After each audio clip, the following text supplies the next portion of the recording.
Every cloud has a silver lining. What began as autistic burnout and a diagnosis of hypertension became a wake-up call, an initiation into rebuilding confidence and strength, and rediscovering the power of teamwork. I reached out for guidance from James Moore of Tawel Consultancy, and he connected me with Lara of Pegasus Wales, who has since become my personal trainer. In this conversation, we explore the importance of structure, how creating rhythm in our lives can support our physical, emotional, and mental well-being. Lara shares her work as a personal trainer, fitness coach, and massage therapist, as well as her offerings in yoga and Pilates. We also speak about her journey as an athlete, representing Wales in her age group, and training for her first Ironman in Tenby on the 13th of September, raising £3,000 for the Wales Air Ambulance charity. For the first time publicly, Lara opens up about overcoming an eating disorder and how living cyclically in alignment with the moon supports her feminine nature. This is a conversation about discipline and compassion, about body image, self-love, and connection. We explore masculine and feminine dynamics, alignment, and what it means to follow a genuine passion. Lara models the strength in vulnerability and the vulnerability in strength. If you're looking to stay fit, bring structure into your life, find your passion and purpose, or simply enjoy a meaningful conversation, this one is worth your time. We enjoyed recording it. I hope you enjoy listening. Stay tuned. Welcome to the forest. Today I'm here with Lara from Pegasus Wales. Lara is a holistic coach. She is a nutritionist. She is a sports massage therapist. She is a fitness trainer, personal trainer, and she's also a triathlon coach, and she is a triathlete herself. Currently in the process of training for an Ironman, Ironman Tenby, which is her first Ironman, and raising funds for the Welsh Air Ambulance. So please do donate to Lara's fundraiser. She's raising £3,000 for the Welsh Air Ambulance. We are going to speak about Lara, her challenges, how she has come to where she is today, etc. And this is definitely for you if you want to stay fit and healthy and connect with what you're passionate about. I know Lara from James Moore of Tawel Consultancy, University of Wales Trinity Saint David's, with whom I recorded with Caitlin at Cynefin last summer. And basically last year I had quite a difficult year. I was diagnosed with hypertension, I had an autistic burnout, and then I have been approaching various people to put a structure in my life, so I have something, so I know I'm doing this, I'm going to this, and Lara is a part of my wellness structure to feel better. So thank you, Lara. And thank you for joining me in the forest. Thank you too, it's lovely. So let's talk about your journey. Let's start with where you are right now, apart from sitting on this bench in the forest. What do you do on a daily basis? Talk us through your week and what do you offer to people? Yes, so really my passion is helping people feel better, move better and connect with themselves more. And between everything I do, that's kind of brings it all together really. So it's spread across, my week is spread across sports massage therapies, yoga classes, which I offer in the evening from Park Dewi Sant in Carmarthen. Personal training and strength and conditioning, so helping people, you know, whether you're athletes or whether you're starting your fitness journey, helping you, learn more about how to strengthen your body. Nutrition. Yeah. So the nutrition is like, how to fuel your body and put good nutrients, good food in. And then the triathlon side, which is performance and, you know, helping people really show themselves what they're capable of.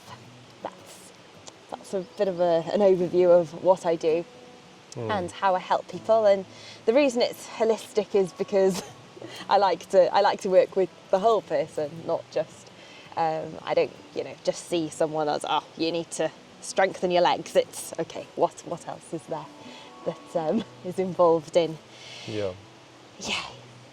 bringing you along to your goal? Yeah. Well, it's fairly obvious, isn't it, if you think from a common sense perspective, that we are like whole beings. Yes. And it's like, strengthening legs is one thing, but we are. Anyway, I'm just. That's all right. Yeah, like it's quite an obvious thing, isn't it? No, I like that, but I like that because maybe that's not so obvious to everybody, but like, it seems fairly logical and reasonable, etc. Well, thank you so much for sharing, and I can say that I feel so much better since I started getting this kind of structure. So I meet with Lara approximately every 14 days now. And we got various, you do offer coaching and sessions, various venues. I've got one which I'd like to keep a little bit secret because I don't want lots of people to come there. But tell me more about your journey, Lara. So what brought you on this path? Now you're 26 today, but where did you kind of come from? What's your story? Tell us about what brought you on this path.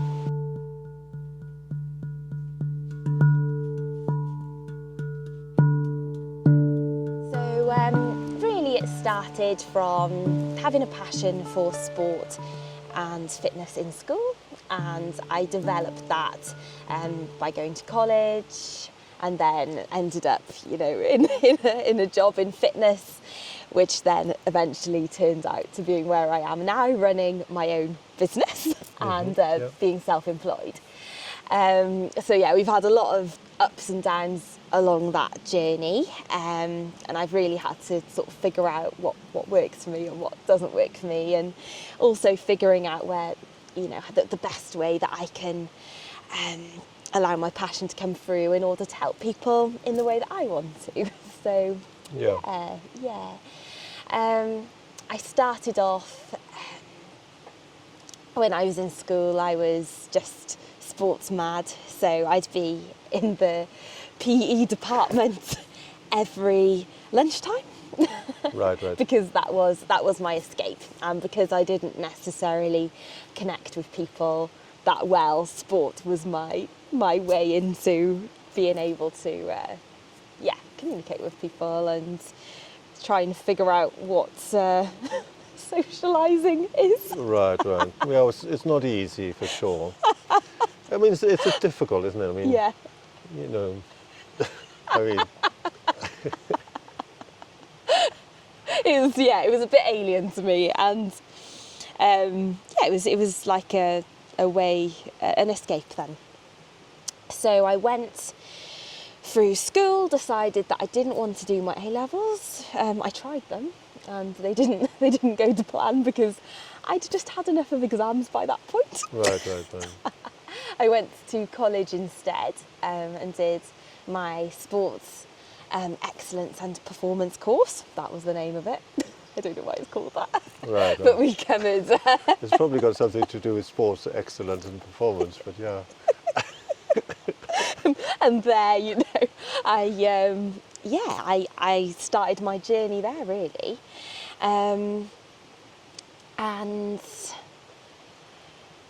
from there I became a personal trainer and active sport and leisure. So right. I became a swimming teacher, a personal trainer, and an activity coach. So coaching children and even going to secondary schools, teaching things like netball and hockey and rounders. So yeah, I really stayed within the sports field all the way through.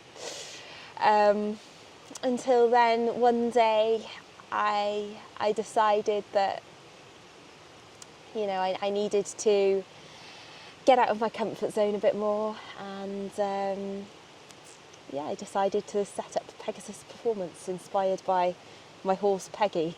Yeah. Yeah. Pegasus. Yeah.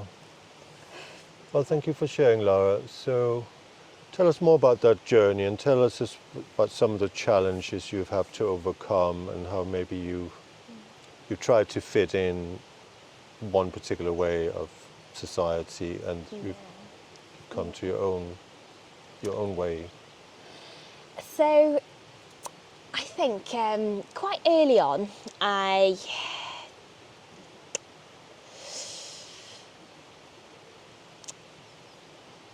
struggled. I suppose it's been a journey. Self-acceptance and confidence has been a journey for me.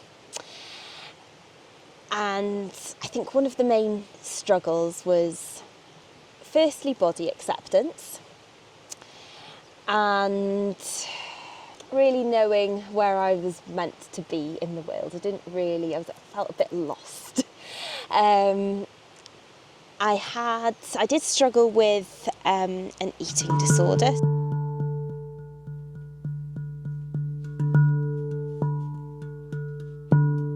Okay, so early on, I struggled with an eating disorder. It took a long time for me to even recognise that it was an eating disorder. So bulimia, which is basically you binge eat and then you purge what you've eaten. So this was really one of the first challenges, I think, that was in my face then, you know. I went through a long patch of denying that it was even there. And then eventually I was like, okay, it's a problem. And I think I'd muscled my way through until that point, and then sort of there came a realisation point where I was like, okay, this is a thing. And really that stemmed from, you know, discomfort in my body, so not feeling like I was perhaps good enough, or, you know, being a coach or a fitness trainer, that's an industry which is heavily judged for appearance in itself, but it's just society, if I'm honest. It's like, you know, social media, magazines, all that thing, all sort of thing. Yeah, definitely. Culture, isn't it? Culture, yeah. But it's quite poisonous and toxic for young brains. Well, definitely. Yeah, and if that's been instilled in you, you can carry it for a long time until you learn to put it down or manage how you view it. So that was an aspect of it, and then an aspect of the problem with bulimia. And really, my way of tackling it was through educating myself with all of the qualifications that I've become involved with in my life. So I started by tackling the problem in a more logical way, which is, okay, become a nutritionist because it's a food problem and I need to tackle it with my nutrition qualification.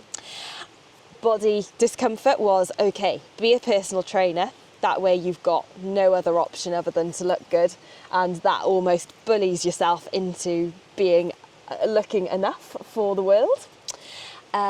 We've also got triathlon coaching, because I was like, right, personal training isn't enough, we need to become an athlete. But yeah, the triathlon coaching, to be honest, it came from a healthier place, so I'll keep that aside for now. And sports massage, I along with the bulimia, I've basically lived with right side pain, so from my right foot all the way up through my back to my right shoulder, and I wanted to figure out how to tackle that. So those were my little project missions. So anyway, back to the bulimia. It took a while to accept it.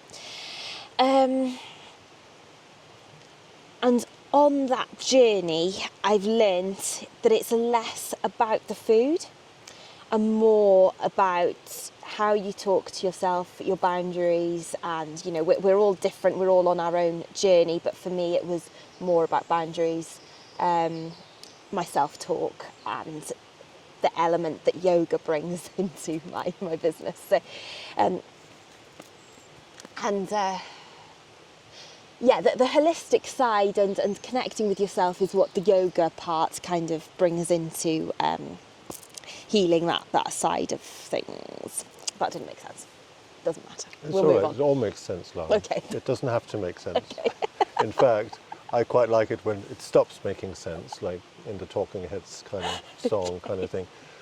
Well, so there's a lot there. So there's something about body, self-confidence. There's something about denial, overcoming denial, maybe compensating from doing certain things, etc. Yes. But you're on a path of being more balanced and having more realizations. So really, thank you so much for sharing. Yeah. So tell me more about that, and thank you so much for sharing, because I think that could really help a lot of people who are, as you're saying, we live in a culture that is so fixated with externals, and it's much more about look and appearances really than tuning into how do you actually feel and how are you actually. Yes, absolutely. I think so. Really, and I'll share this in case anyone listening is going through something, you know, similar or can relate in some way. I was so disconnected with how I was feeling. So even I was looking at myself from an external perspective.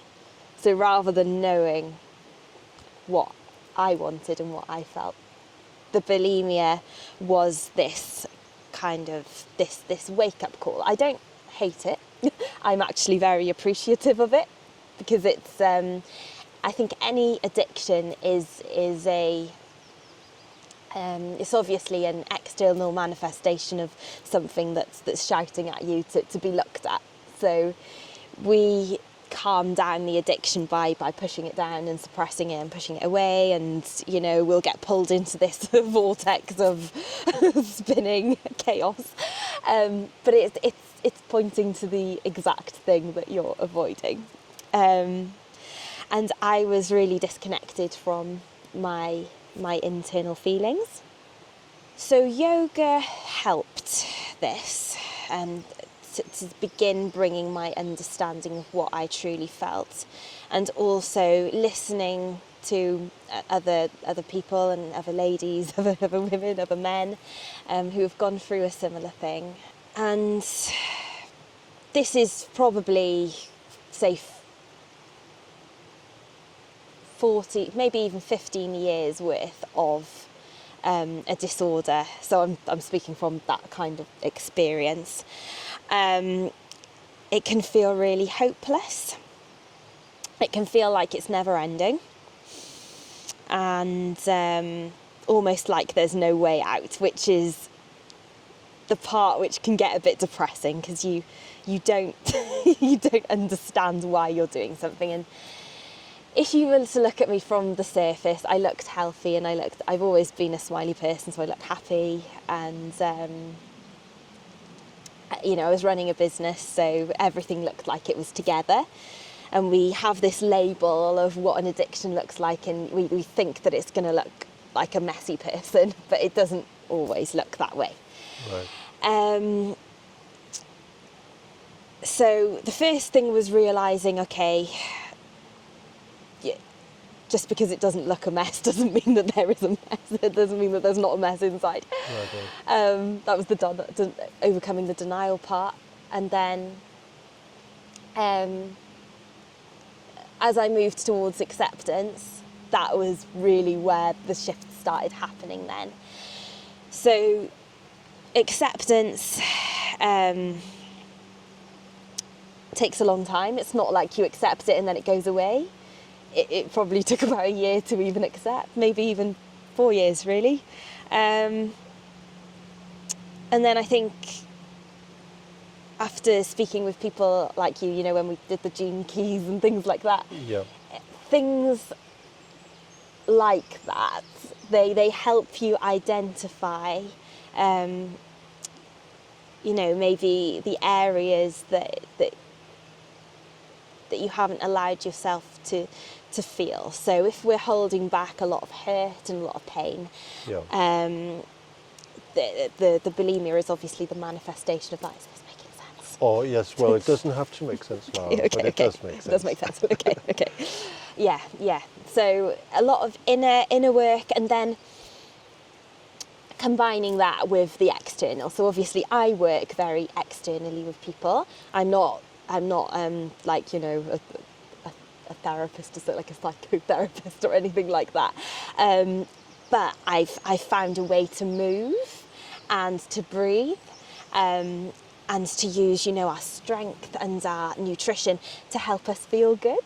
And that is how I've kind of like brought it all together, and it's slowly starting to make sense in my life as well. And that's really what I love to share with people.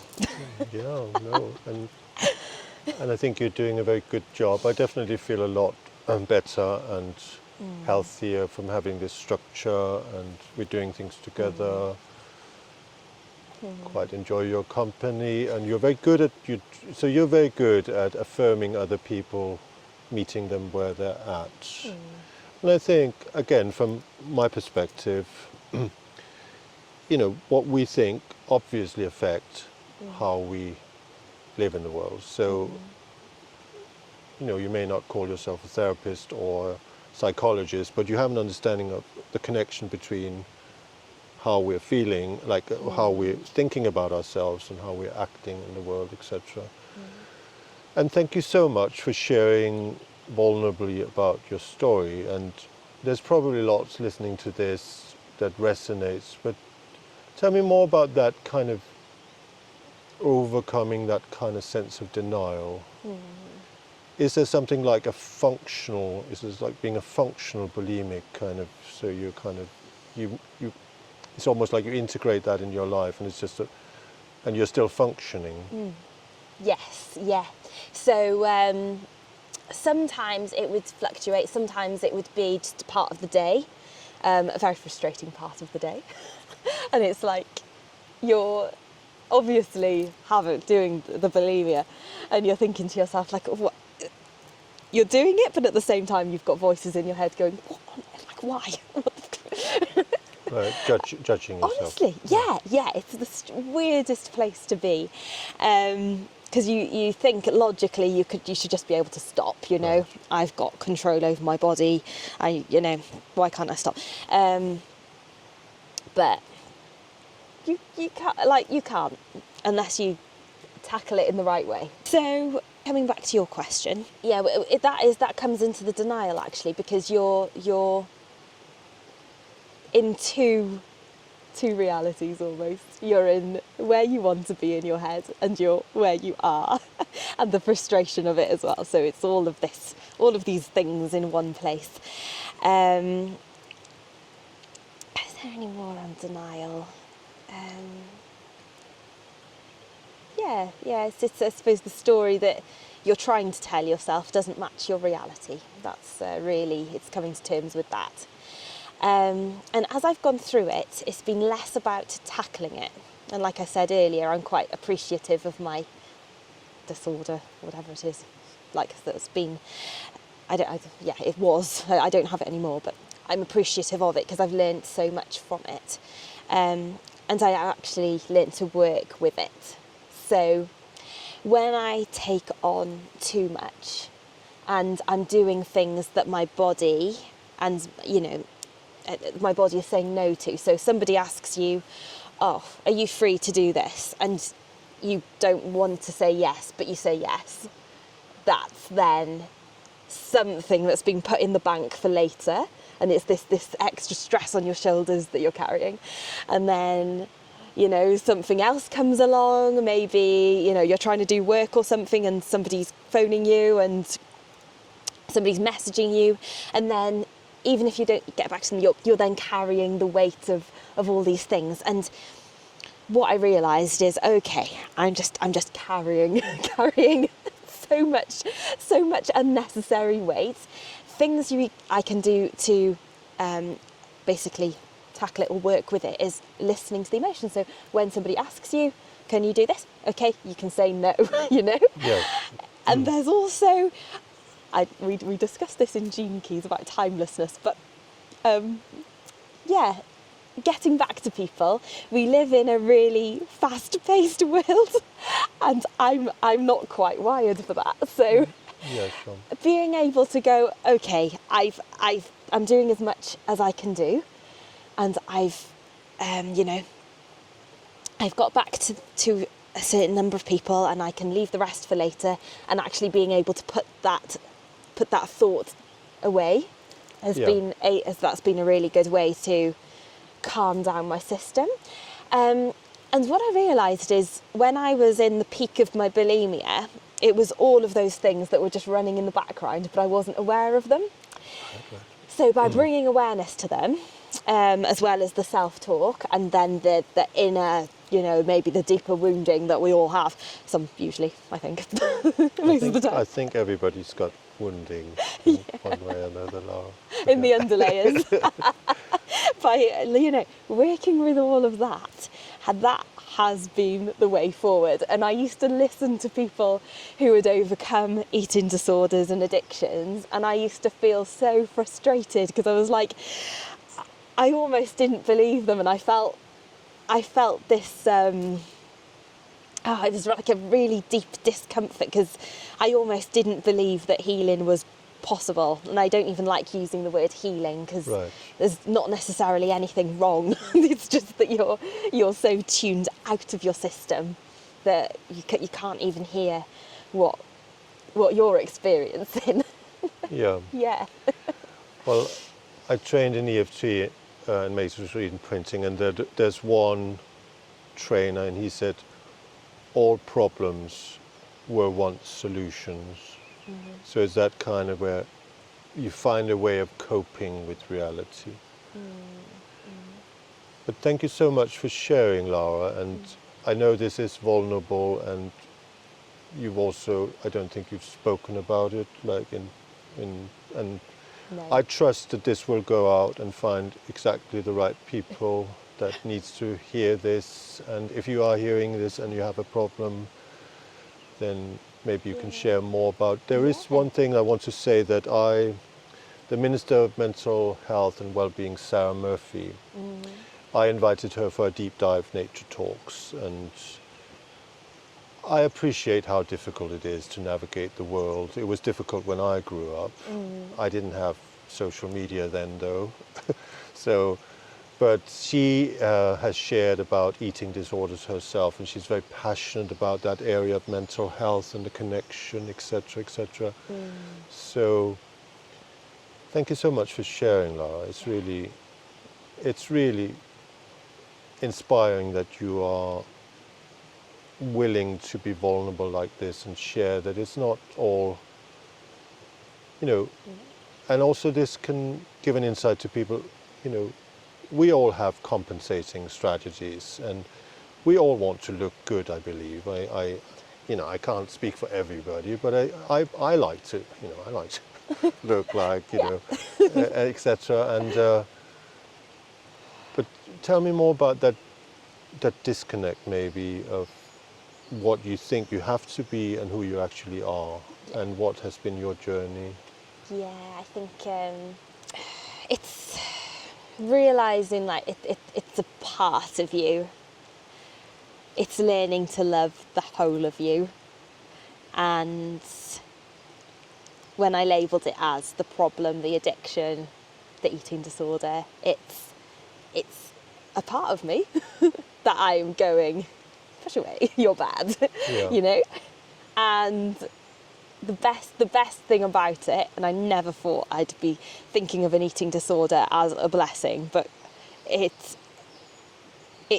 gives you almost the key back into yourself. So when you find it, it just gets better. Everything gets better, even in the darkest, most awful, most depressing times.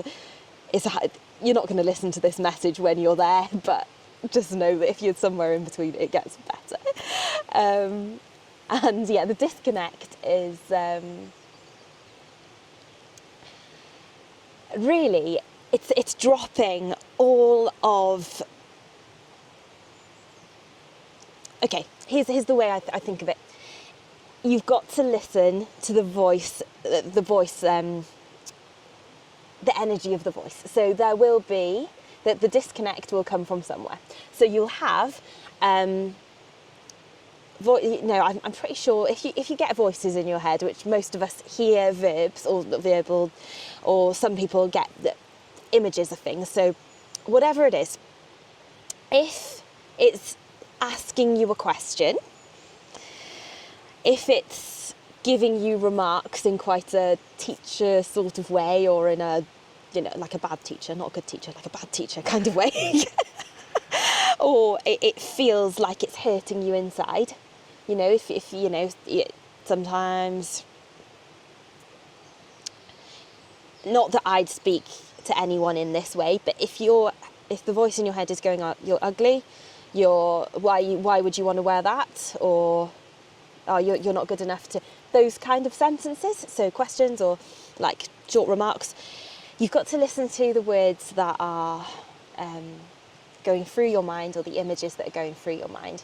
If they're speaking to you negatively and they're making you feel bad, things like, why are you wearing that, who do you think you are, you don't look good in that, whatever, those sort of things. Mm-hmm. Just know that they're not the inner you, they are the external. Okay, and what we got to learn to do is listen to what's inside. In yoga, I always bring it back to the center channel. So we bring ourselves to the heart space, and we bring ourselves from the heart to the top of our head, and then into the root of the pelvis, and that is almost the purest energy of you, in my opinion, that you can find. Mm-hmm. So learning, it doesn't come overnight, but you can learn and feel into that space, and that's your connection. So it's like, now maybe, if I'm trying to say the right things, or sit in the right way or appear the right way, that's the external.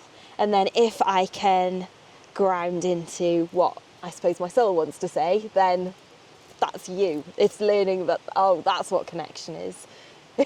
That's what I feel. Yeah. Yeah. Thank you, Lara. Thank you very much. And I think it is...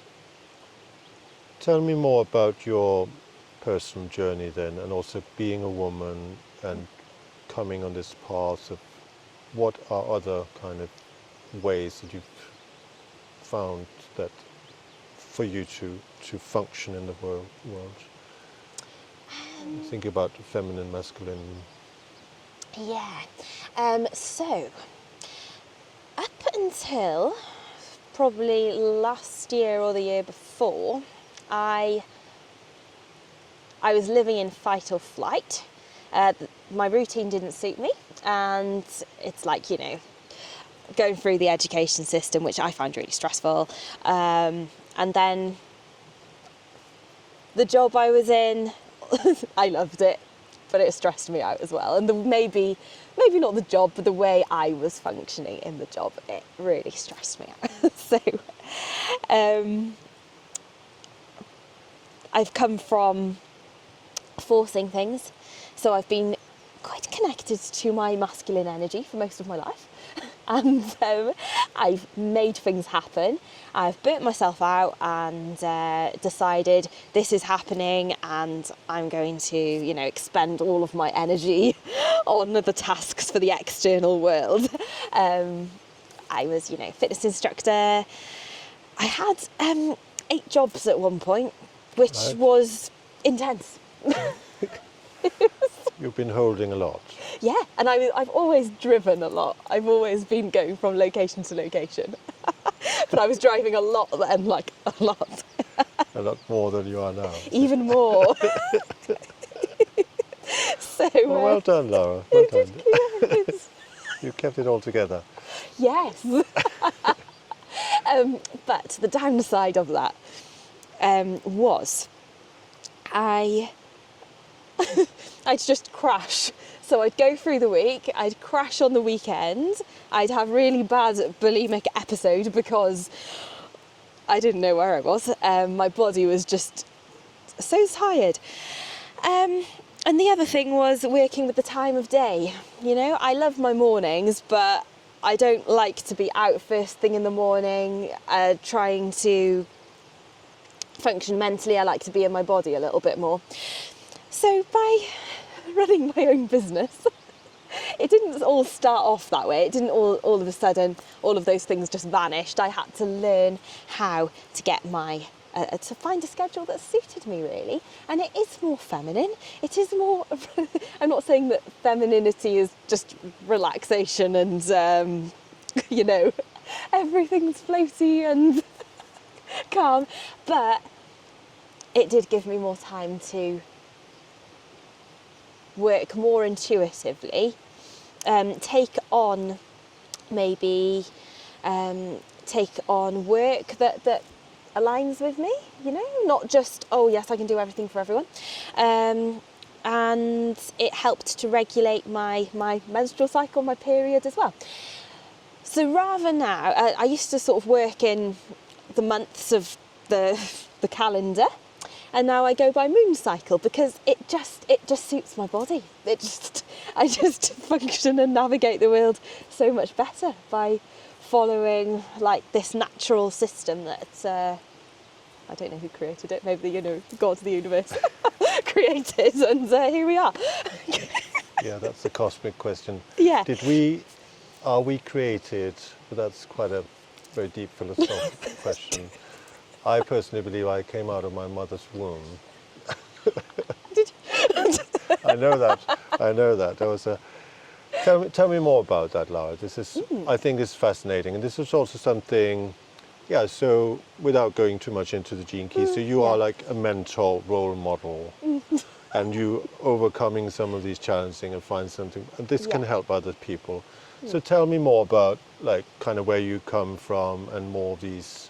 And how you're kind of coming into more of a balanced space, working with all these energies, including the menstrual cycle, etc., etc. Okay. Yes. So yes, we do need to balance. I think we all need to balance our yin and our yang. And I think with me, I've got, you know, the yoga and the relaxation, and then we've got the triathlon and the performance.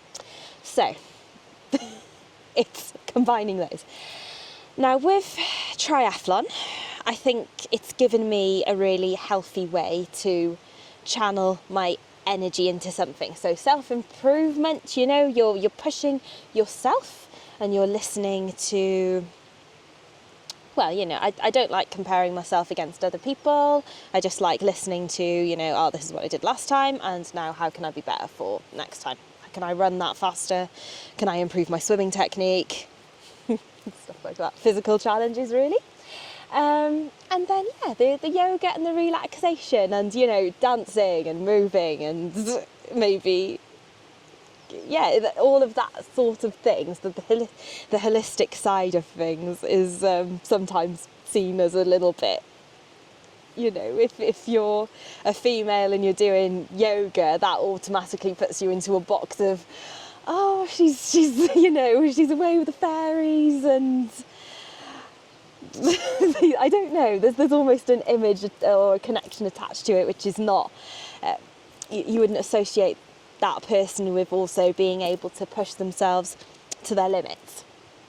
And I think it's realising, like, whether you're female or male or fluid, you can have both energies, and they can come together and give you that balance that you're looking for. You know, relaxation and recovery, you need to look after your body. You need sports massage or gentle massage, Swedish massage, reflexology, whatever you're going for. You need to be able to tune into your body as well as being able to perform and, you know. Yeah. Yeah. be active in the world. Yeah, being active is one there's so I've been going to a lot of these outdoor health projects, and they've got this well-being, 5 ways of well-being they call it. Yes. And I'm neurodivergent, so we go, oh, there's more than 5 ways of well-being. But one of those is be active, and another one is giving. Yes. I think we all understand if we have service to others, we're connecting, we feel better, Yes. etc. And then connect and take notice and keep learning as well. So thank you for sharing. Is there more about that? I think, I think not necessarily about that, but I think with personal training and with when we do our sessions, it's like I like to bring in the connection with the body, and it's like, sometimes we'll do things like bear crawl or lizard crawl or all of that sort of thing, because it's not just we'll come to that in a little while, I think. It's getting us into our physical body, and I think a lot of people, myself included, we've been so disassociated, so we kind of like we're not really grounded and earthed in our physical being, actually embodied. And I feel that. I feel like that's that all the time. We need to pull it down onto earth. But yeah, I think when you come along to your PT session, sometimes we get distracted and we go off into I don't know. We talk about all sorts, but it does almost. You have to have the intention of doing the exercise, Well, we do the exercise. We do the exercise. I don't want to sound like I'm some kind of slacker, but I love a good tangent, and I love a good story. Yes. And so sometimes it's a little bit, but we do actually physically do something, and I think that whole thing about relaxing the nervous system and kind of connecting with the mammal is very healthy and very, very good. And when you get into, the strength part and you feel the muscles burning, that's a good way to bring you back down. And, the impacts and the benefits then of your strength training, like we've been working towards with you, is improved muscle. So, I can feel definitely like around. Yeah, anyway. We've been doing. No, I feel a bit wonderful. Yes, I've got a 6-pack. No, go on. I haven't quite got a 6-pack yet, but that's because we're only just starting. It was like I had to burn out. I had to really burn out. I had to crash, and I diagnosed with hypertension. I'm thinking I don't want to die yet. No. Tell me more, because this can also help others. Tell me about where you were at with what you were working with, and how you tell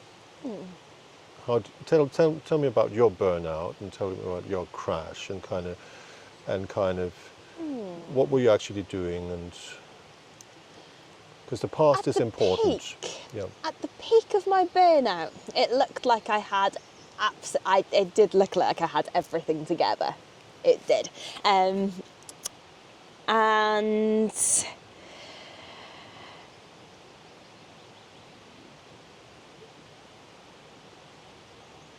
I think I probably I started doing a type of body conditioning, bodybuilding style exercise at that point in my life. So I looked good, what's the word? I had the lowest body fat I think I've ever achieved. Not achieved, I don't like that word. I had the lowest body fat I'd ever been at. And it looked like I had my life together, if I'm honest. I was forcing everything into working. So I had really, what's the word? I had strict direction? yeah. Oh gosh, what's the word? Come on, word. Oh gosh, it's gone. Right, anyway. Why is the This is word what gone? happens when we... This is quite all right, Lara. We don't need to... I think it's an interesting... Sometimes that happens to me where words just doesn't really come to me at that time. But We'll go with accountable. I was the most accountable I'd ever been. So my my meals, my exercise, work schedule all looked perfect.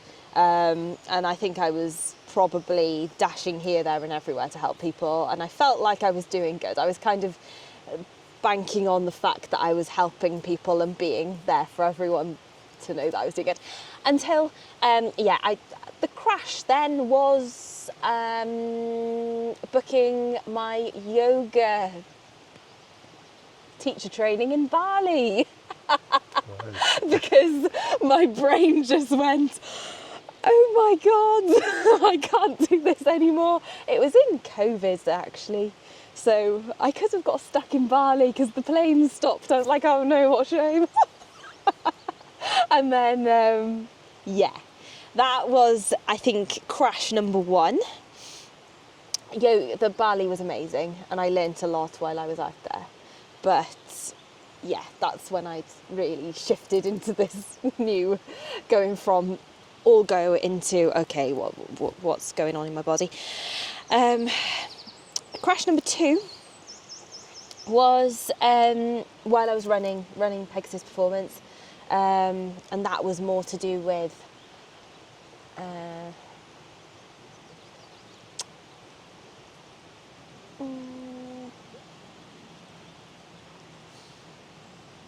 it was a similar theme, it was similar burnout, because I still hadn't learnt how to own my energy. I was still giving it out to everyone. So a very similar burnout, but this time it lasted a lot longer. So I think I spent about 5 months feeling really tired. And that was when I was forced into listening to my own flow. That was where I was really forced into it.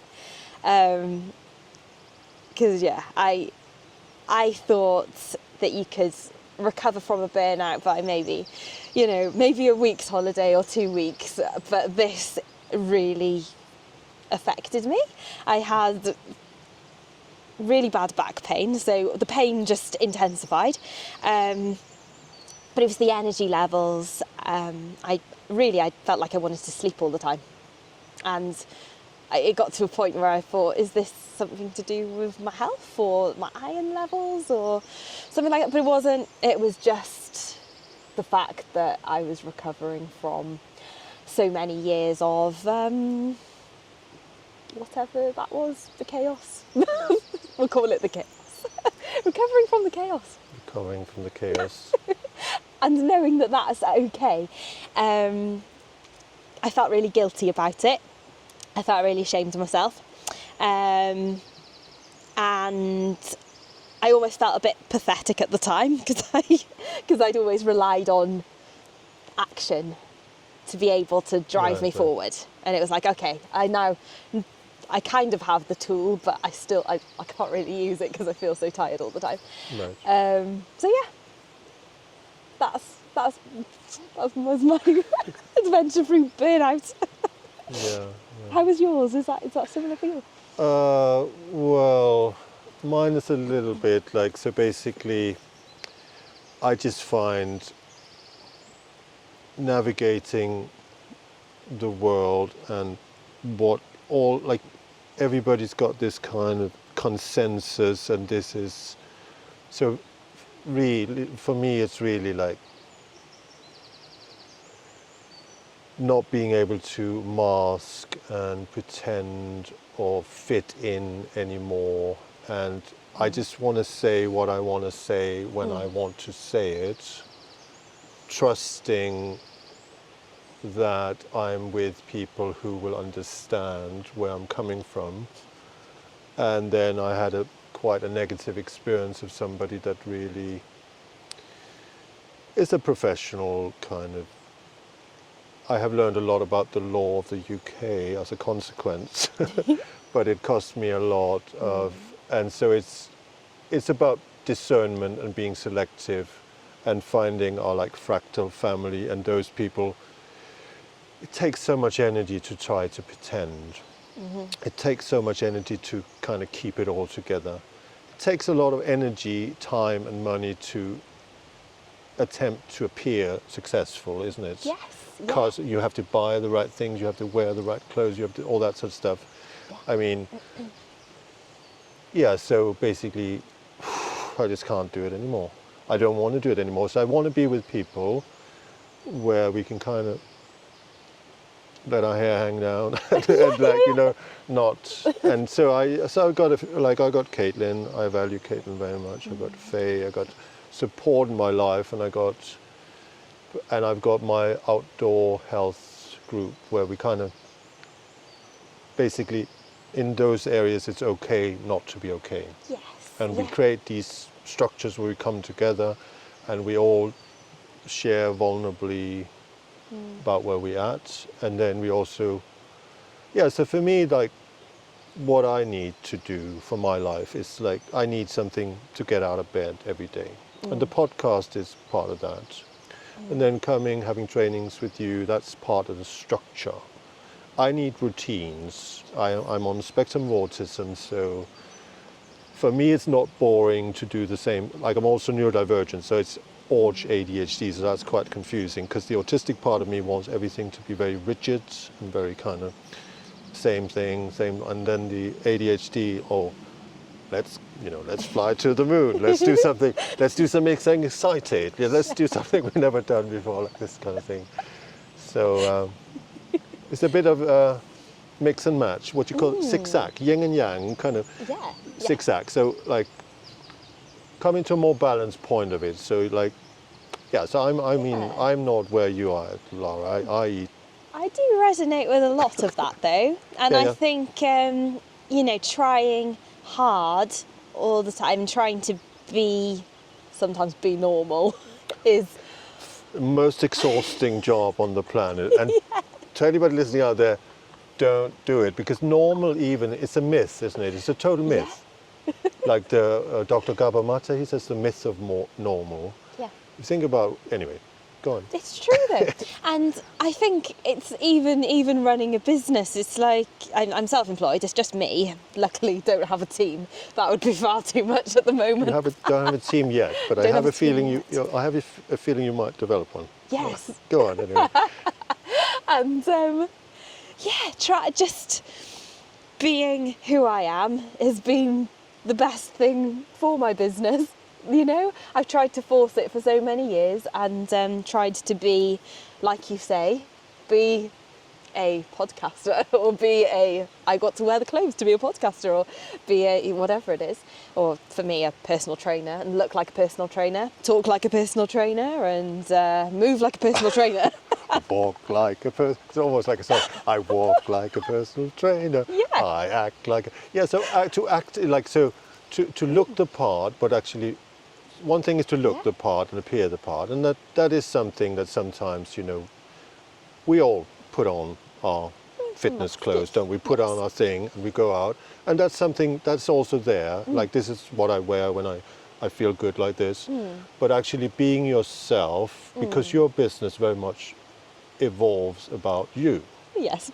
It's you, and you're very you, and I like that, and I think people like that. So I think like as I've just been myself, and rather than when I'm even talking to someone, I've now no longer got the what would a personal trainer say if they were talking to this person? What would a sports massage therapist say if they were talking to this person? And I just come from knowing that I know from my experience and from my qualification, I know what I'm talking about, and I'm just going to let the message come through from me.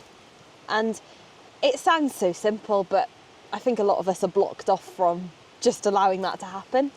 And that, to be honest, that ties into bulimia and addiction and like my experience of it as well, because it was just so much suppression of who I am, and, or, you know, for whoever's going through it, for who they are. It's like, oh no, just keep everything under a lid. Yeah. And it just wants to be free and come out. So Yeah. yeah. Because you can only do it for so long, isn't it? You can do it for some time, but you can't.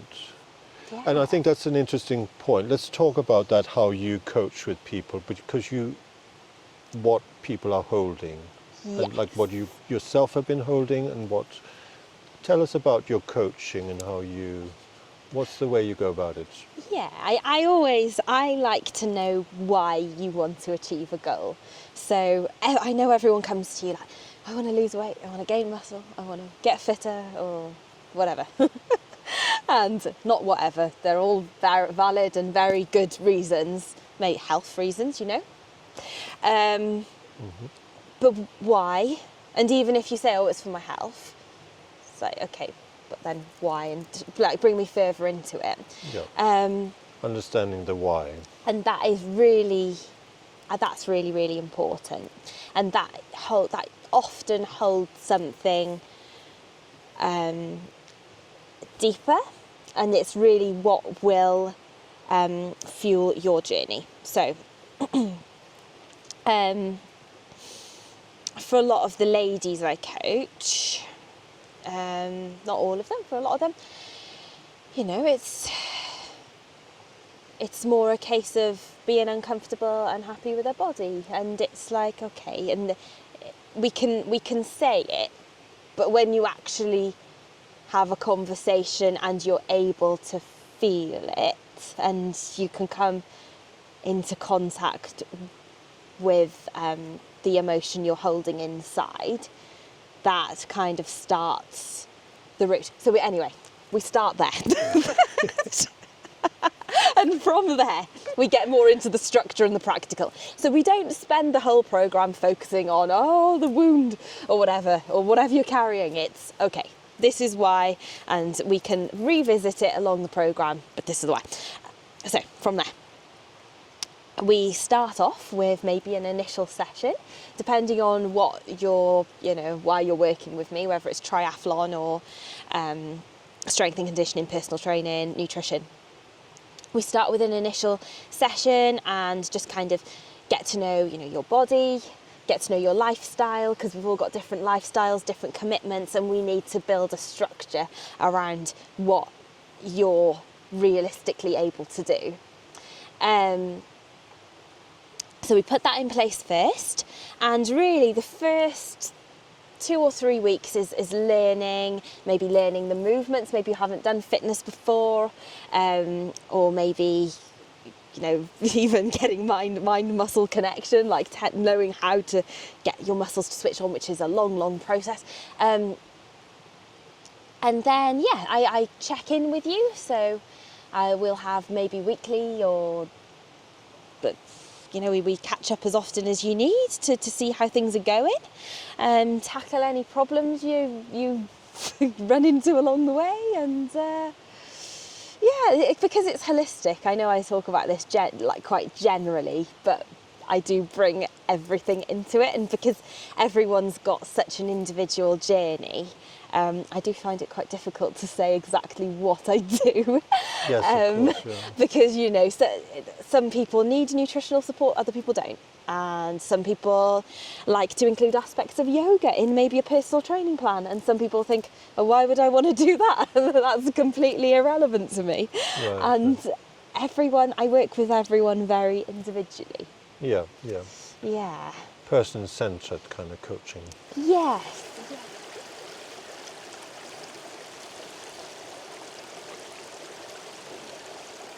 Lara, thank you so much for sharing, and I think it's very vulnerable. You shared about just attempting to fit in, and let's like the world as we live in it, the society we have right now, it's very yang, it is very driven, isn't it? And it's very kind of get up and go and this and that. And I think what you're modeling is something that is very needed. And I've got a lot of, for female entrepreneurship, and I think we need more women in business, and we need those softer skills, and we need those kind of a more feminine, intuitive flow. I think it's helpful for the world. Yes, I think so. I 100% value men, I do, but I have, I suppose, recently been inspired by a lot of ladies, I suppose, in my life. And this has happened in the past 2 years, and I think we're sort of finding our confidence a little bit more and sort of stepping out there a little bit more and kind of realising that we can do things, and we can do things in our own way, which has been labelled as, I suppose women are sometimes labelled as a bit illogical and well, that sort of thing and all the other things. And it's like, we can. Yeah, but that's only if you're coming from a very kind of rigid kind of potentially masculine, but I don't think it's necessarily like that. But No. One could say that if you're in a world that is so not wired to how you are working, then that would just be a symptom of a world. There's one teacher, is it Krishnamurti or is it somebody else? But he said, to be adjusted to a profoundly sick society is no symptom of health. So if you as a woman live in a world that is so kind of opposite, and because think about it logically, a lot of what is rational in the world, like coming to a forest, for instance, cutting down all the trees, that's totally normal and logical. You know what I mean? But actually for the trees, you're coming in, killing us, and for, you know what I mean? Yes. It's an example. It is, yes. But yes, I like the energy at the moment of the females and the things. We won't put that in the podcast. Yeah, we will. Oh. It's getting in there, definitely. Everything that you're saying is going into podcast at the moment, so be thinking about what you... Very good. No, go on. No, express yourself. Yeah, okay. Yeah, I think that's pretty much it. So yes, well done, ladies. Good job. Keep going. Thank you, and thank you for, having us on your podcast as well. Well, and valuing what we have to say. It's no secret that I love women. I adore women. So.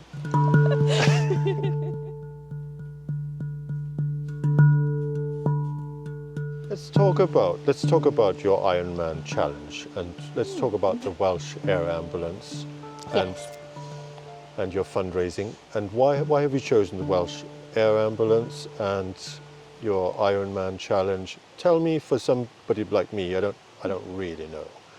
I don't really know in detail, but what do you actually do in triathlon, and what do you actually do in an Ironman, and why have you chosen to raise funds for the Welsh Air Ambulance? And let's talk about that now. Okay.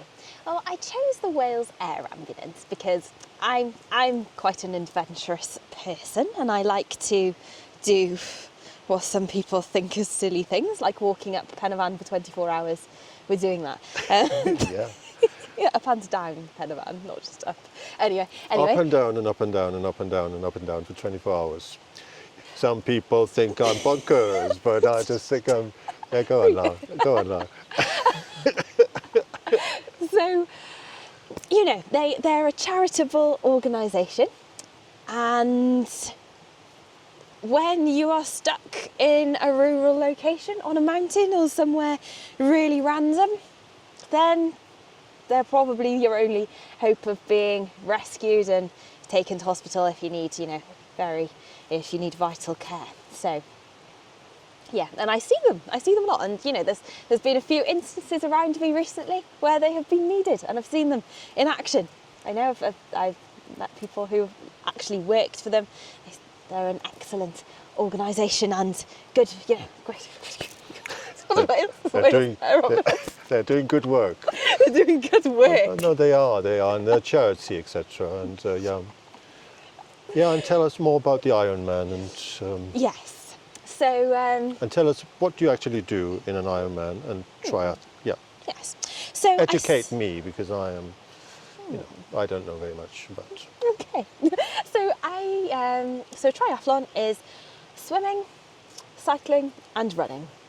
I did my first triathlon when I was in college, and I fell off my bike and I ruptured my windpipe, and then ended up in hospital for 2 days, and then somehow it magically healed itself. So I thought, good thinking, good thing to go into.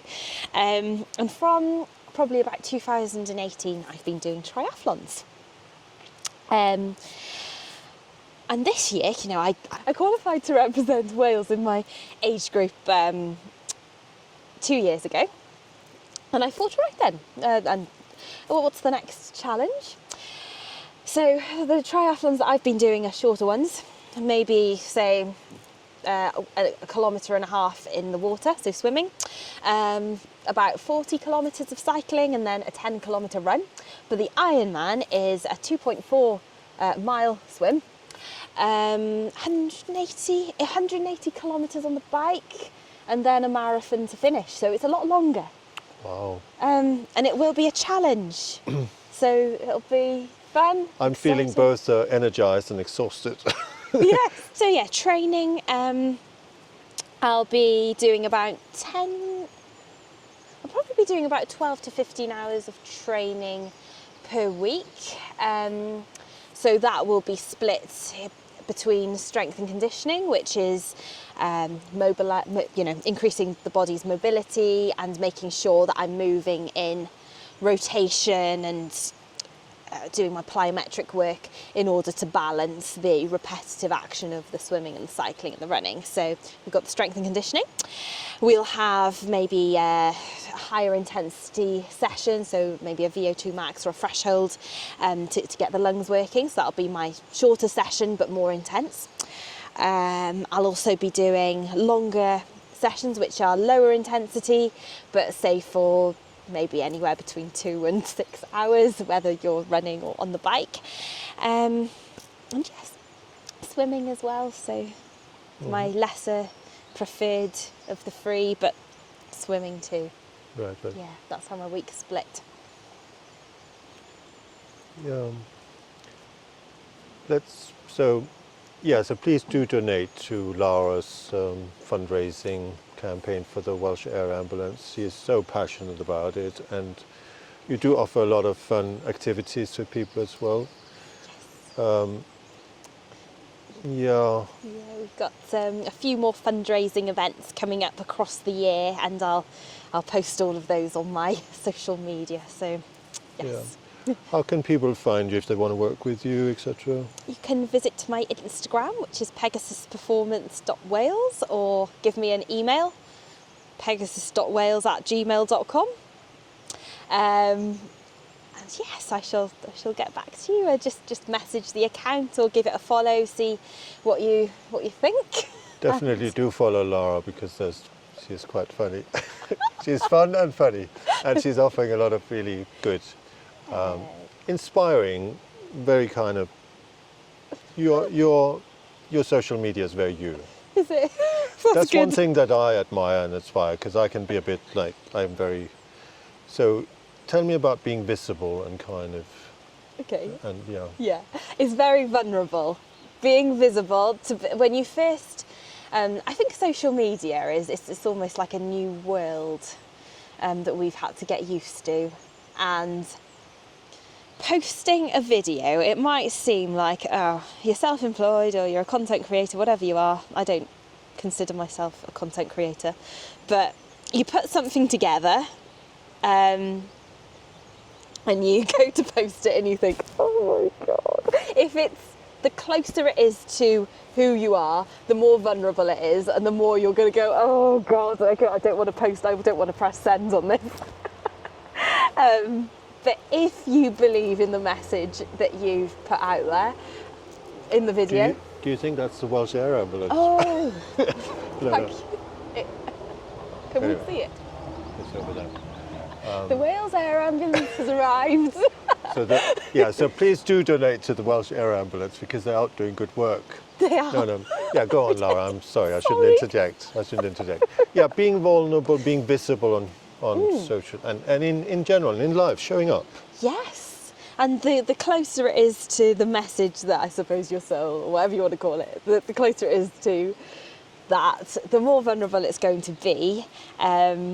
But the better you connect with the people who are meant to find you in your life. So it's almost a good way of like weeding out anyone who isn't really on the same sort of page as you, and bringing in the people who are going to help you along with whatever you're working on. You know, you collaborate and you all work as a team and it'll all be great. Indeed, yeah. Teamwork is dreamwork. Yeah, and don't be afraid, you know? No, don't be and afraid to post things. I think that's inspiring. I find that inspiring because I am very particular. So I wouldn't say I'm an actor because that would be pretentious, but I used to act as an actor, and I was within that film and television industry, and you know, they spend so much time getting it like blah, blah, blah. But I think sometimes, and I can see that from your social media and Instagram, just doing it. Tell me about how you learn to believe in yourself and how you visualize, like you're talking about your why. So why do you do? And then let's also talk about what would you like to, what are some other kind of, like you talked about community, etc. What are other things that you would like to? Okay. So the first one was, what was your first question? My first question is, how do you believe in yourself, and how do you teach yourself to believe in yourself, and that, like this belief that you can do something? Where does that come from you, for you? Plenty of it's repetitions of doing something that really scared me. So, you know, even now there'll be times where, even if it's a video, there'll be times where I feel really scared to put something out, and I'll do it. Or physical challenges have helped me prove that to myself as well. So it doesn't all have to be kind of pushing your, I suppose, boundary of what you can handle emotionally. It's also physical. So yeah, proving to yourself that you can do it. And sometimes, you know, at the I suppose the lowest times when I was in the worst of the bulimia, it was even, you know, getting myself out to go for a walk, because it can be very lonely, and you can be hours doing something very unproductive, which is the bulimia, right? You can spend hours. It can take up. It's such a time stealer because you can spend being pulled into it. And if you can prove to yourself, oh, I can go out for a walk. It's little things, little things that you build, and there's a repetition of it that helps you then trust yourself more. You know. Right. Yeah, I think, was that where you were going with that? Yeah, well, no. I'm going where we are going together. We're walking together. So, and tell me about visualization for achieving and outcomes, etc. And then what would you like to create more of in your life? Yes. So I set out at the beginning of, before the beginning of this year, so it was kind of like a gradual movement into this 2026. Or the year of the fire horse is where I thought the year started, but I wanted it to be about community and really connecting with people like you and, you know, people. Indeed. I didn't really know who I'd be connecting with, but I just thought I'm going to become the person who can connect with people, because I'm like a bit in my shell and a bit independent and a bit shy. So well, you also have the hermit. You got the role model, and you got the hermit in your human design. But anyway, that's an interjection, and I said I wasn't going to interject. Go on, Lara. So, yeah, I'd love, and I'm doing it slowly, but building and creating, to begin with, events where we can all come together and just, like Pen and Van, we all go walk up a mountain. Up and down, up and down, up and down. That's good. Or, we've got my well-being events where we come and we have yoga and a chance to talk to one another as well and listen to one another's stories, because I think that's the best way to realise that maybe the world isn't as scary as what it is in our heads. Yeah. And by that I mean the people. We can be really afraid of other people's judgments, and we always think that we're different. We always think we're the odd one out or the different one, realising that we're not. I think I'm going off topic. So, well, I think we need to, like in Denmark, there's the ugly duckling, isn't it? So we need to find our own, we need to find our group of people, and so this is where the difference between fitting in and belonging. Yes. So if I think I'm an oddball and you think you're an oddball and other people think they're an oddball and other people, and then suddenly they come together, then it's like, oh, we belong to this. This is our group.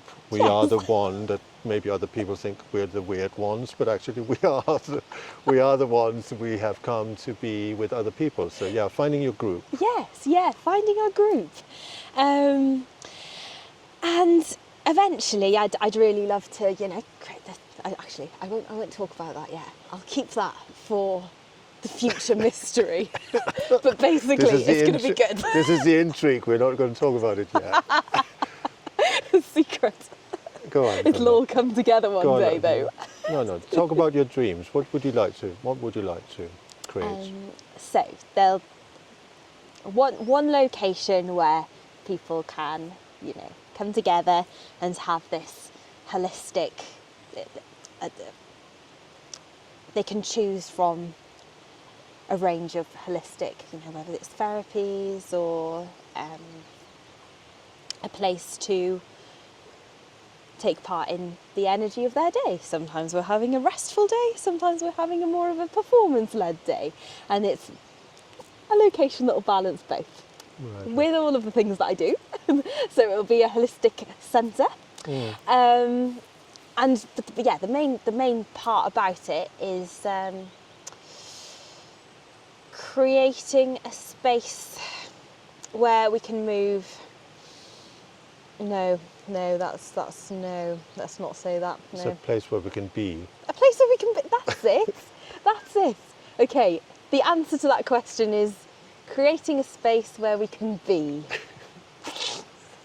Okay, the sun has come out here in Breakfast Forest, and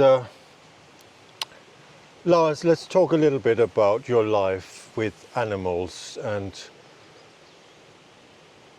what does it mean for you to be with animals, and how has that been an influence in your life? Well, I think, early on, I was introduced to my step family and they had horses. So naturally, I was like, okay, horses. And I think I've just always had a good connection with animals, and they've helped me listen to, I suppose, energy as well, and listen to how you're watching things move. So if you're with teaching a dog or working with a dog or a horse, or I suppose to an extent a cat as well. I don't think cats do tricks and things, but they're all moving by feeling. Yeah. Instinct and feeling and nature, isn't it? Yeah. It's learning to listen to them, I suppose. And I learned how to ride horses probably when I was about 7, and I've kept that going, and I still ride horses now. So yeah, and tell me about your horse and Pegasus, etc. Well, Pegasus, her name is Peggy, and when I was trying to think of what to call my business, I thought Pegasus. It's got to be a Pegasus. Pegasus Holistic. Yeah. And she's the most loving, the most kind horse. I think she's just so lovely, and yeah. She's just a lovely animal. She's just a lovely person. Yeah. What has it taught you, kind of working with horses and other animals in your life? So, with horses, they've definitely taught me how to.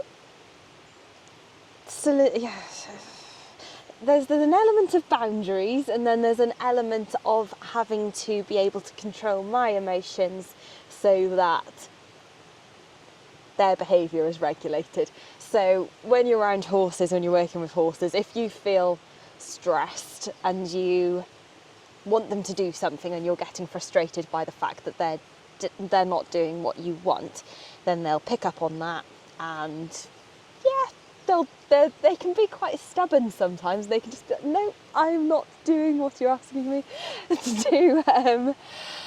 And I think quite early on when I was little, I realised when you can relax, well, maybe not relax, but when you can calm down your need for them to do the thing that you want them to do, and when you can tune into what they're telling you, and when you can basically learn how to give a clear message, then they will do what you want them to do. And sometimes they don't do what you want them to do anyways. You know. Right. And you can learn a lot from horses. They're very quiet. You can talk to them all day and they'll listen to you. You know, and they respond to your energy. If you come in stressed and anxious to the stable, they pick up on it straight away. And you know, if I'm in a happy mood and full of life and full of energy, then Peggy, she's very vocal. She'll neigh to me, and they'll brush you, and they'll sort of, you know, they call it grooming with horses. So they'll give you a little cuddle and give you a little rub on the shoulder or on the back or on the neck. Peggy does my hair, so she'll she comes here and she does the top of my head for me. Right. So that's my Pegasus journey. You also mentioned that when you manifest your being centre, you would like there to be animals. Oh yes. Animals they're just, there's something, I think your phone's died. It's okay. There's something about animals, I think, it's all right. No stress, I just thought I'd let you know.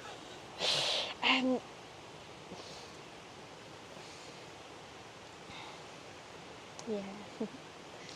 There's something about animals that just calms people down, and I find, you know, when I'm doing sports massage and my dogs will welcome my clients sometimes to the door, it's a way people can relax, and you know, you don't have to be anything for a dog, or you don't have to be anything for a horse or whatever. You just are what you are, and that's a really comforting thing for a lot of people if you like animals. It is for me as well. So, you know, if I'm in a dog friendly cafe, it makes such a positive difference. And yeah, just their energy is and then just their little beings are really important in my life. So, and I'd love to offer that, you know, in my future centre. Your future being centre. My future being centre, yes. Yeah. Where we can be. I have a friend who is, she's a therapist, Gestalt counsellor, and she had a cat called Morrissey, and there was a certain clients, and they would request Morrissey to come in, and Morrissey would just sit there with the client, and so she said, like, Morrissey's basically doing much more therapy than I am, really. Yeah. You know what I mean? Yeah. But so this is called co-regulation. So tell me a little bit about your massage training, etc., and where did you train, and what's your fascination with massage and the body, etc.?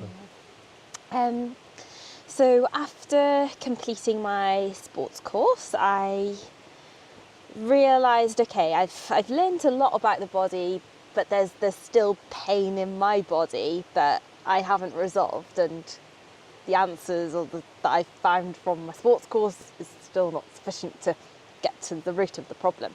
So I thought, okay, well, sports massage therapy seems the next best thing to physio. So my initial want was to become a physiotherapist, but I just didn't want to spend 7 years in university. So that's why I was like, right, we're going to go down the sports massage route. Right. So yeah, I did my training in Coleg Sirga in Llanelli. Yes. The Yeah. great college. Oh yes. I went there as well, actually, 18, 19. Did you? Tell me more. So yeah, I did my training there. Really enjoyed that.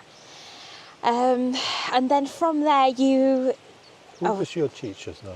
Nicola Bowden. I had Nicola Bowden. Oh, did you? I loved Nicola. I had Nicola, and who was the other one now? Yeah, I had Nicola. Simon, was it Jonathan Roberts? Or No, I had another lady. Simon Willer? Oh. Nicola Bowden. If you're listening, Nicola, we love you. We love you.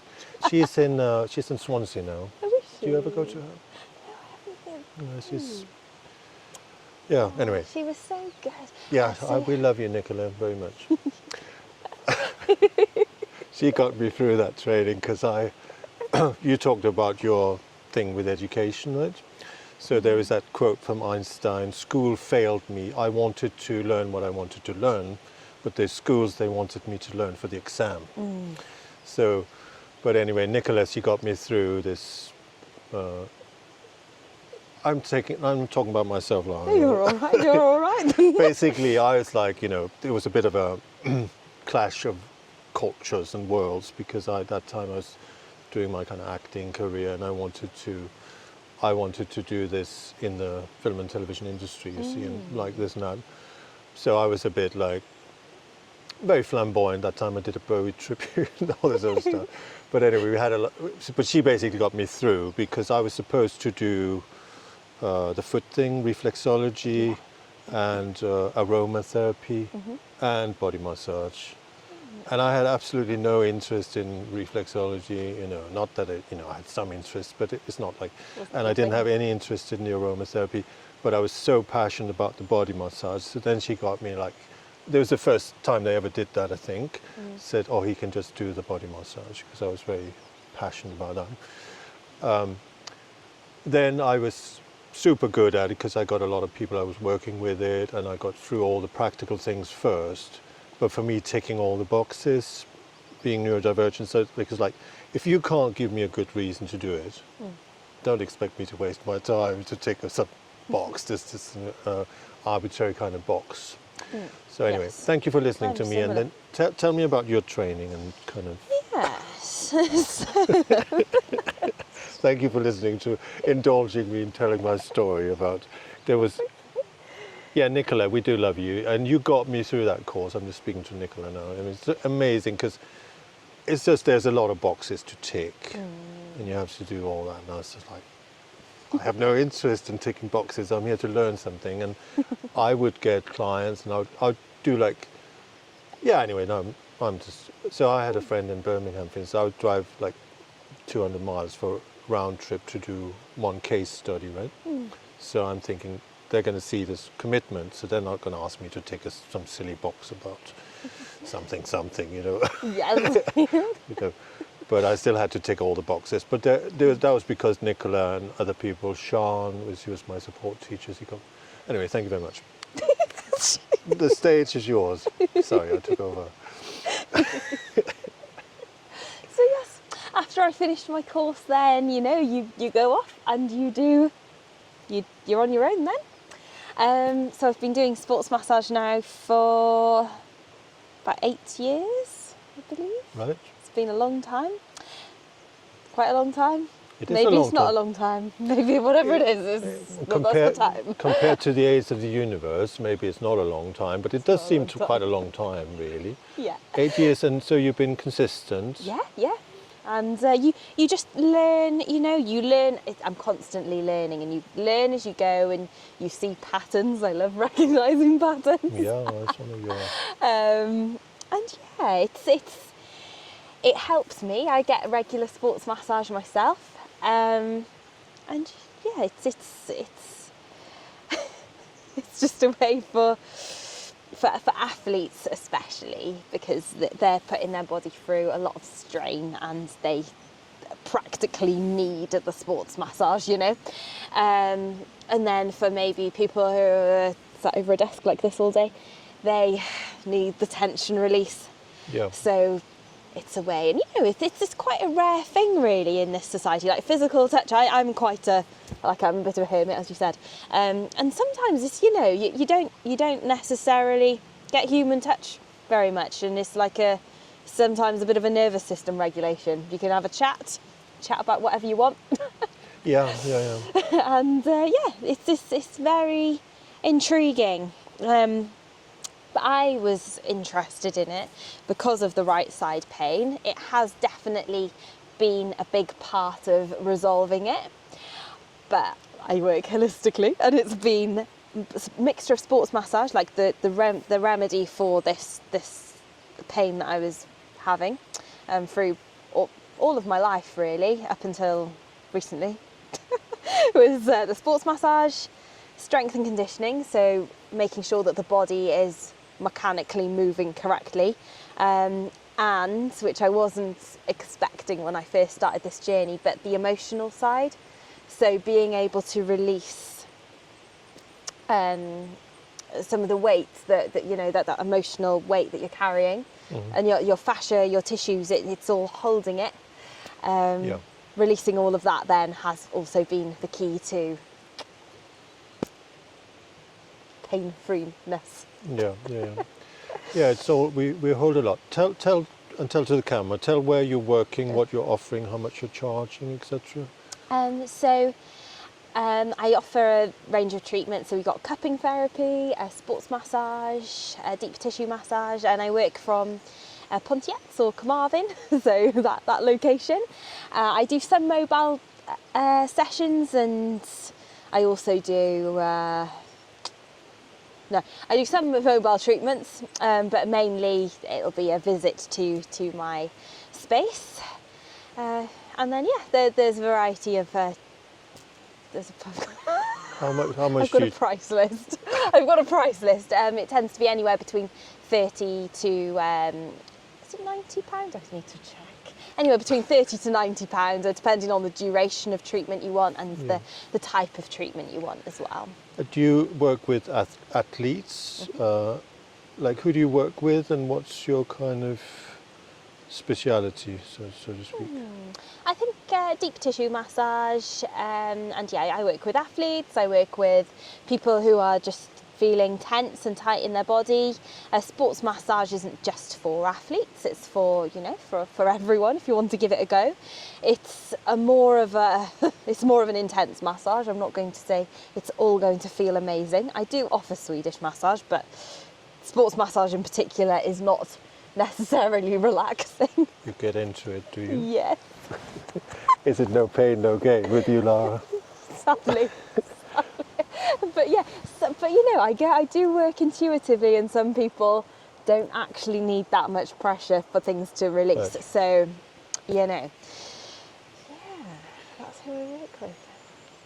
Tell me about the Reiki as well. I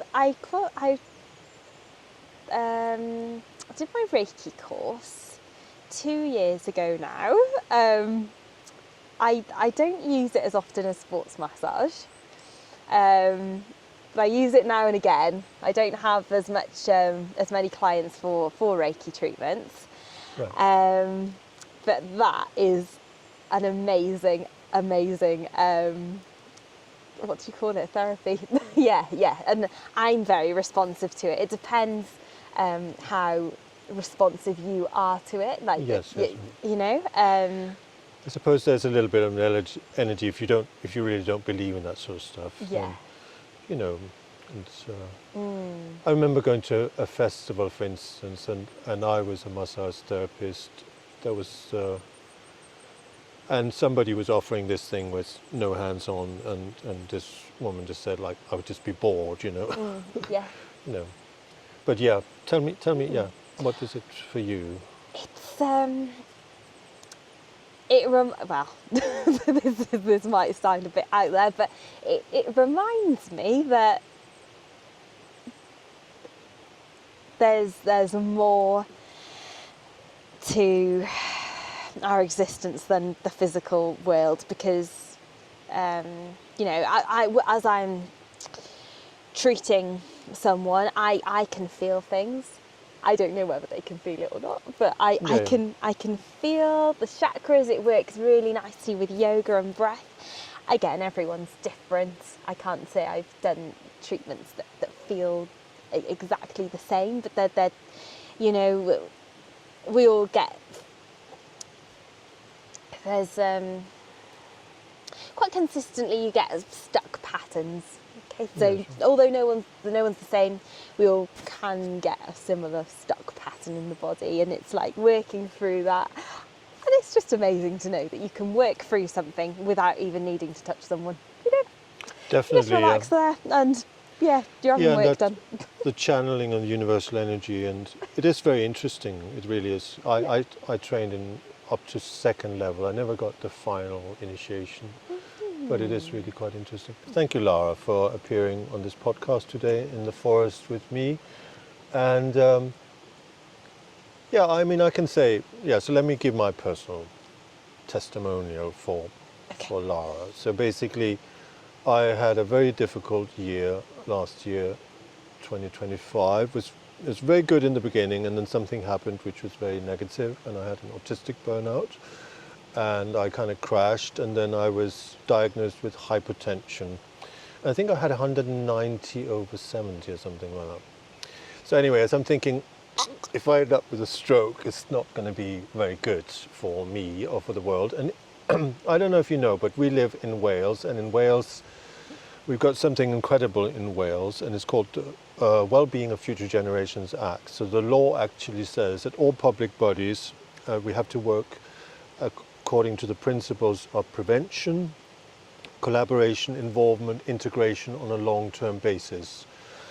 So all this could have been actually prevented, but anyway, so I then got in touch with James Moore from Tawel, Consultancy, and University of Wales Trinity Saint David. He works with Wendy Daring in the innovation, it's called this Institute for Social Innovation. And he recommended me to Lara as a personal trainer, fitness trainer, because I know I'm basically, I wouldn't say I'm lazy, but it's what you're saying, like, I need to be motivated by something to get me to do something. I need other people, so it's self-awareness, I suppose. So I'm a team worker, and I do things with other people. So I knew I needed some structure. So I connected with Lara, and I've been training with Lara. I mean, training might be a big word.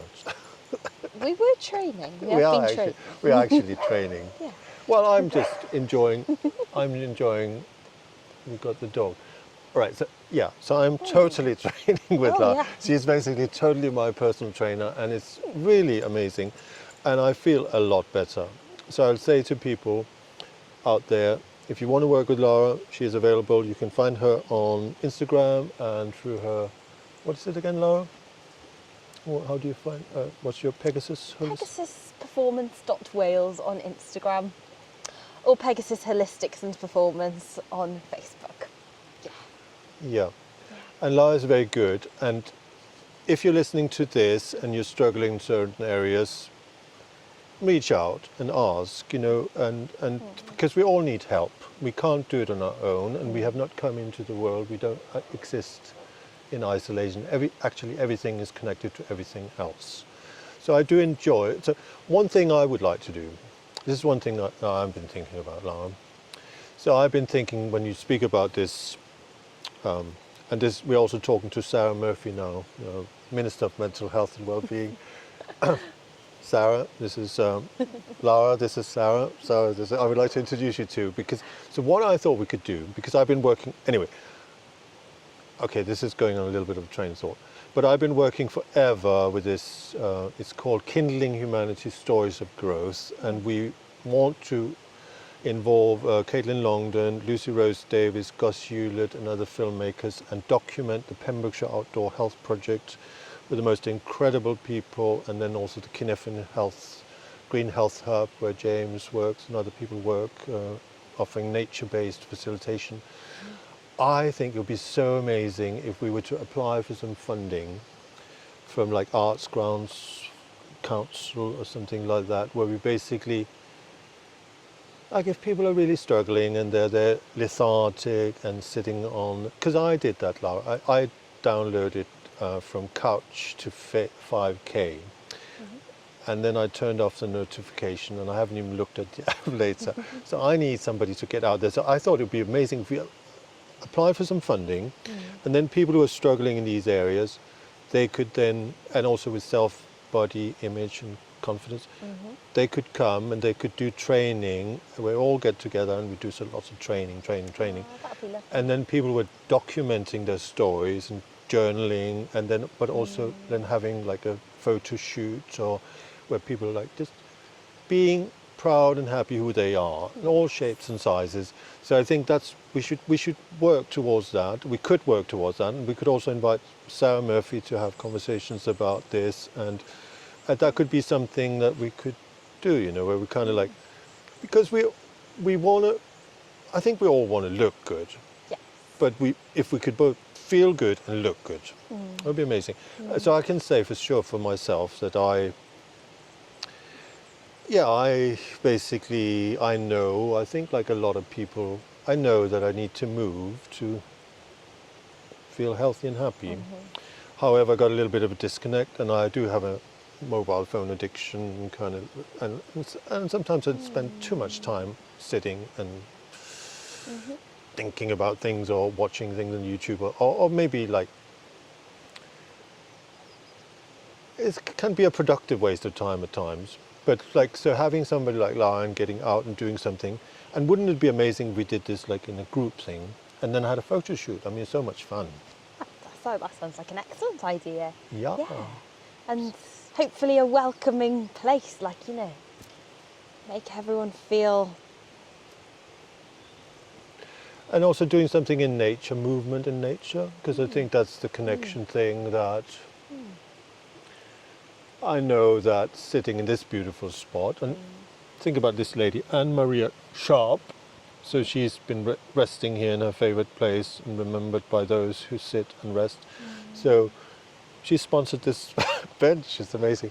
So Lara, thank you so much. Thank you for coming on this podcast. Thank you for joining me in the forest here. It's really lovely, and we will be posting on my channel and on my Instagram, etc. We'll post some of Lara's activities. I want to support you raising funds for the Welsh Air Ambulance, because it is a fantastic charity, isn't it? Thank you. And yeah. Thank you very much for having me. It's been wonderful. And thank you for sharing and bringing all, you know, like-minded people together. I really love your podcast. And thank you for all of the work you're doing between your sports massage. No, not sports. I do massage. Yeah, I do massage. Yeah. I would like to I would like to do more. I have one client at the moment, but basically I'm going to retrain in emotional freedom techniques and matrix re-imprinting. I've already trained 5 times with a gentleman called Carl Dawson. Going to go up to Stratford upon Avon from the 7th till 11th of May, and then this time I do intend to get the qualification for the tapping, etc. And that's something that I've been thinking about, because when I trained in massage over at Coleg Cigar, I had Nicola Bowden as a teacher, but there was a lot of women there basically who were appearing quite thin to me, and obviously there are all sorts of, but they were really thinking that they were fat, etc., etc. And so I've been thinking a lot about this self and body confidence, really. And I think if we had like a bit more of we could create a structure for people as well, where people come and do some fitness classes and maybe but anyway, I would like to offer EFT and matrix reimprinting around those areas. And so that's one thing that I'm thinking. And with the podcasting, I've got the Gene Keys Conversations and Guidance Space. There's a gentleman called Jesse Chestnut. I believe that he'll come on, etc., etc. And then I will go to Kerry Veach and Pablo Castro's retreat, the Rebirthing in Warm Water. I call it Return to Innocence and Return to Love, and kind of birthing a new paradigm. So that's going to be in July in Forest near Abergavenny. And I've invited Caitlin to come and help me after the retreat do a podcast and capture some testimonials. So we're going to bring that out as well. And I will. So is it the 13th of March that you're running then? Is it doing the triathlon? No, 13th of September. Yes. So can people come and cheer you on then, Lara? Yeah. If you can get parking, yeah. So where is it? Tenby. Yep. It's in Tenby. So it is a big event. There's going to be a lot of people. How many people are going to be there? Oh gosh, I don't know. A lot. Because I think Caitlin also, didn't you, Caitlin? You documented Tenby, the Ironman once, I think. She was a photographer once. So can people come and support you if they can find a parking spot? Or? Yes, they can. I don't know what my number is yet, but yeah, I'll let you know when I have a number. Right. And you can, because there's a tracking system on Ironman on the actual day of Ironman, and you can see whereabouts along the course I will be. Right, because you know you tend to see someone go past to the person you're supporting. You can see them go past, and then they're gone then for another 5 hours. Yeah. It's a long day out, but you know, good atmosphere, really good atmosphere.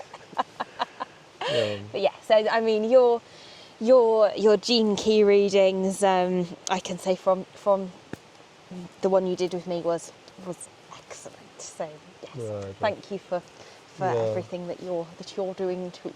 Well, thank you so much. I like it. It's good. Yeah, I will begin, but this is also because you are a manifesting generator. So I'm what is called a projector, so I'm a 5-1 projector. So projector really, their strategy is to, when there's recognition, there's invitation. So I am not for everyone. Basically, you know, Mick Jagger, so famous projectors in history, Queen Elizabeth II projector. Sorry, yes. Mick Jagger, the rock singer, he's a projector. Barack Obama is a projector. So we are kind of like, we come on when we have an invitation. Like we come on, we have a performance, but we need people who want to learn from we have, because it's about seeing. So I'm not going to earn money from working as hard as everybody else, basically. It's not that I don't work hard, but a projector energy level is very different to other, and their strategy is different. Yeah. So if there is an invitation, there's a recognition for reading, then I will see things and I'll tune in and I'll connect, because I'm also intuitive. I'll tune into energies, etc. And so that's something I would like to offer. I will think about the structure, but it is something, because it'll help me, because I am going to become a Gene Keys guide and offer that. So that is coming. But it was very interesting because I could see within your chart some of the things we've been talking about here.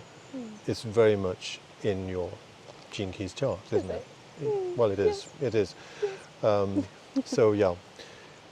So get in touch with Lara. She offers various things. She's in Park Davies Sand. She does. Tell me about your things you do Monday, Tuesday, and Wednesday. Oh yes, we got classes running. So yoga on, classes running on Monday, Tuesday, and Wednesday at 5:30. Yoga and Pilates sessions. So they're at Park Davies Sand. If you'd like to come and join in at the 5678 studio, the location. And how much do you charge for that, Lara? Those are £7.50 a class, and their classes last for 1 hour. Amazing. Thank you very much. Thank you, you. Lara. Thank you, and we'll be in touch. Yeah.